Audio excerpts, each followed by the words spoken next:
Erik Ten Hag has Scott McTominay to thank for sparing his blushes at Manchester United after taking the club backwards. That is the view of Sky Sports pundit Tim Sherwood.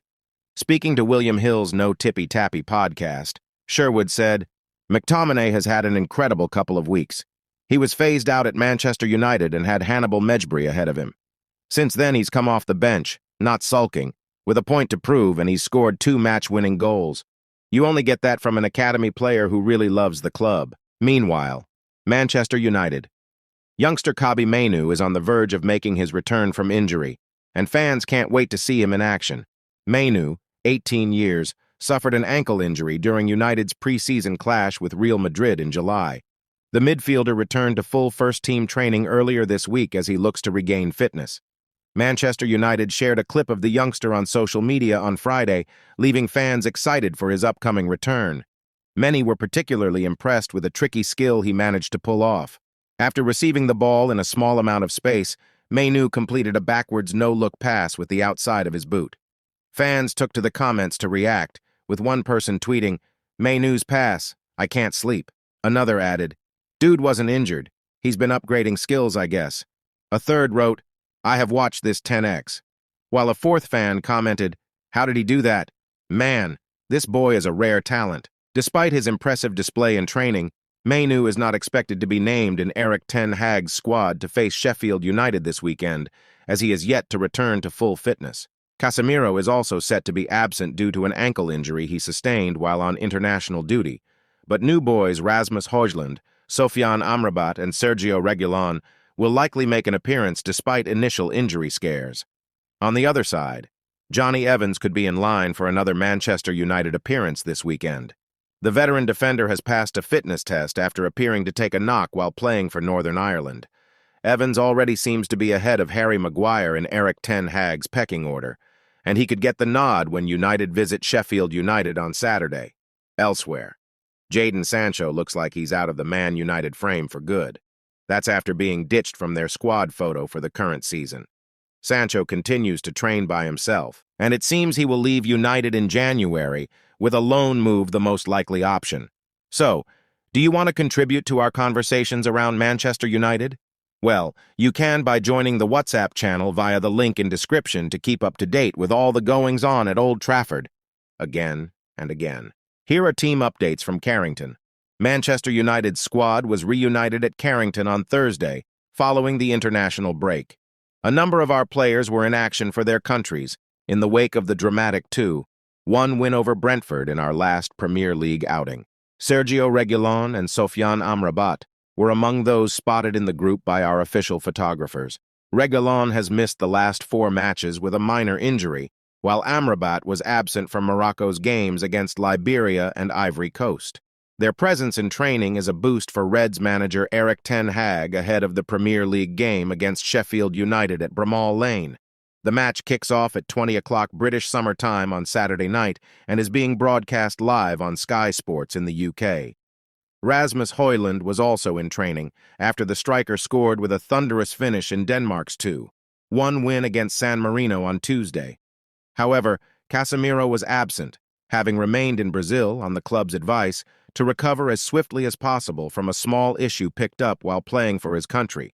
He will be unavailable for Saturday's game with the Blades, but is expected back at Carrington early next week to resume training, although he is suspended for the UEFA Champions League encounter with FC Copenhagen at Old Trafford after being sent off in the defeat to Galatasaray.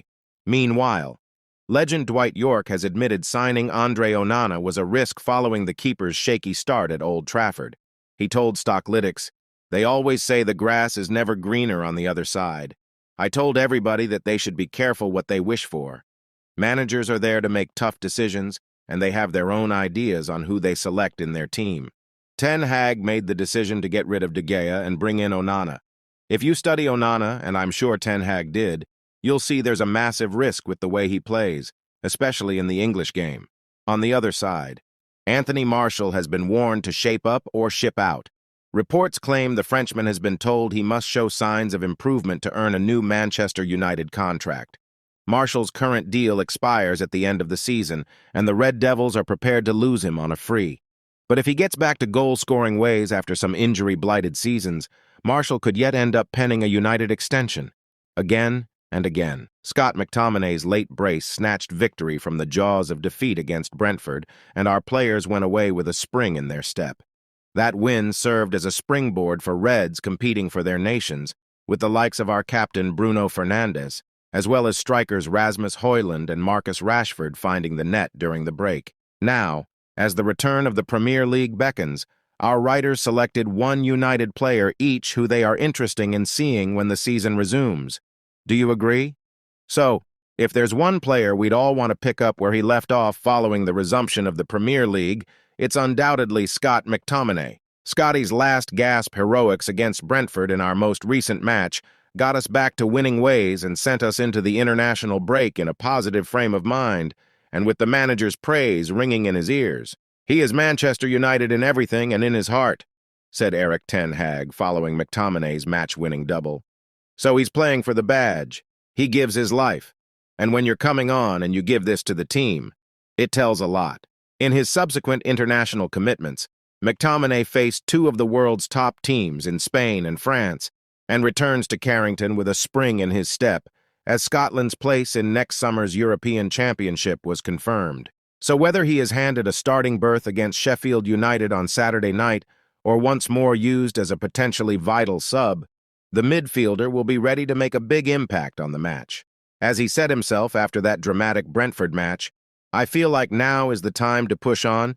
Things like this can be the catalyst to push forward." Meanwhile, Rashford's goal against Italy will have been déjà vu for United fans, as he squared up multiple defenders and darted in off the left before arrowing a fine finish into the net, giving Gianluigi Donnarumma no chance at all. Our No 10 has performed this exact move for the Reds time and time again, and hopefully it is a sign that the fearless direct forward that notched 30 goals last season has returned. That's not to say that Rashy went anywhere, because with the influx of new talent at the club in the summer, including striker Rasmus Højlund, it would have taken any player time to adapt to the new-look side. Against Galatasaray, we saw a sample of what to expect when both Rashford and Højlund get in full flow, and earlier in the season, Marcus's goal away at Arsenal showed that same raw pace and clinical finishing he has always possessed. He has often said he prefers to be on the left, and that finish for England against Italy demonstrates what he can do from that position. That combination of Rashford and Højlund, with an in-form Bruno Fernandes behind them, is a daunting prospect for any defense on the planet. On the other side, it was good to see our No. 5 following up his contribution to the dramatic win over Brentford with an impressive display for England against Italy. It is easy to see why the centre-back will be desperate to feature against the club where it all started for him,